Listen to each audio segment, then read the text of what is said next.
So Kodee, how did you first get interested in art? So I first got interested in art through my father. I remember when I was really little, I was obsessed with Winnie the Pooh.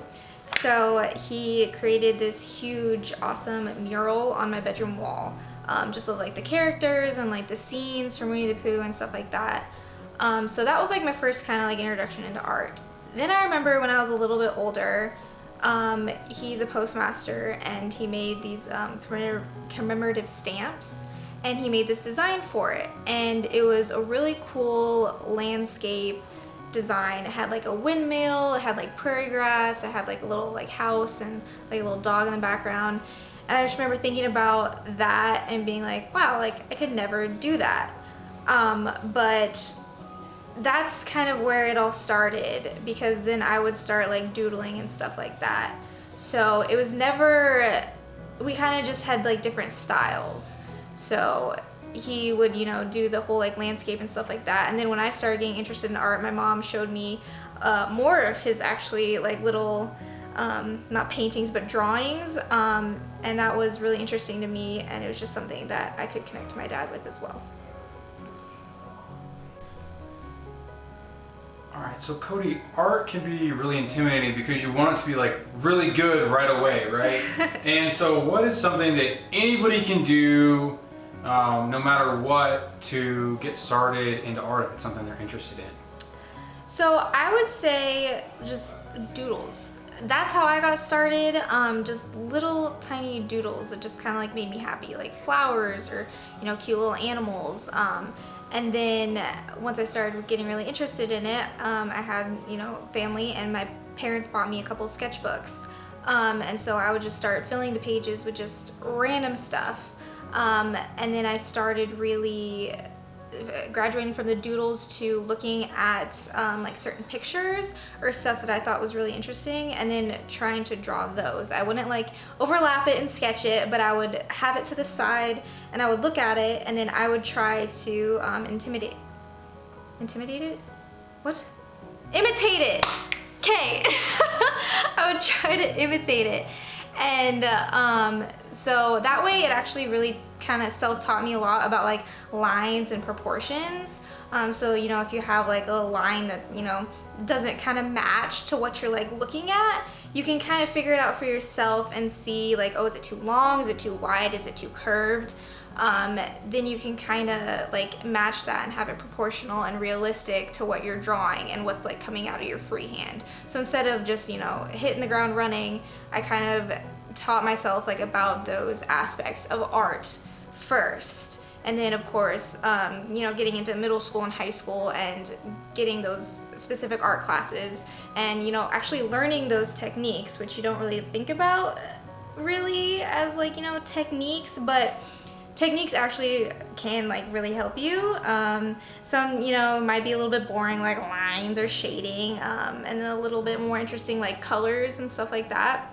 But that's kind of where it all started, is kind of like the basics, and then you can graduate. And then there's like other mediums for art too that you can go into. I mean, it's not just all drawing or painting or anything like that. Like art is just a plethora of stuff that you can use to express yourself with. Cool. So would you be willing to show us something really simple that we might be able to do at home right now? Yeah, sure.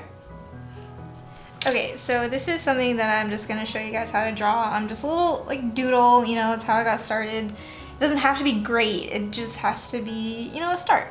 So we're going to draw a little elephant. So we're going to start, and we're just going to draw a little circle for his head. Don't worry about getting it perfect. Don't worry about like overlapping the lines, because this is actually what I do a lot. Just do multiple of the same thing. So that's its head, and then we're going to make its body like a little U shape down here, like that. He's sitting down if you can't tell. And then we're gonna make his little feet, his hind legs. So just two simple circles on the bottom of the U like that. And then next we'll probably go, see, you don't even have to have the same order. You could do the trunk next or the eyeballs. This is just how I'm gonna do it because you're the artist and you can do what you want. So next we're gonna make its front arms like this. Kind of thick little arms right there. like that. That's one arm. And then that's its second arm, which would technically be its front legs, but we're gonna call it an arm. And then his little hands. See, not even the same size, but it doesn't really matter because you just fix it quick like that. And it doesn't have to be perfect at all. So his little hands that are together. And then his little toenails, just 3 little circles like that. Like that. And then kind of harder over here to see them. 3 little toenails again. Just like that. Alright, so head, body, legs, right? And then I'm gonna make him kind of a cute little elephant. So we're gonna have 2 huge little eyeballs, like that. Just 2 ovals at the top of his head. And then his pupils, like that. Just in the middle. And then next we're gonna try his ears. So, just trying to think here. We're just gonna do some squiggly lines. He's gonna be Dumbo. He's got Dumbo ears. See, one's a little bit bigger than the other, but that's okay. And that is why I draw multiple lines. See, just little squiggles on the side of his head. And then we're gonna draw the trunk. So, we're gonna kind of sketch out right here. Just 2 little lines on the side to start. And then we're gonna curve it. It's gonna go this way. And then like that.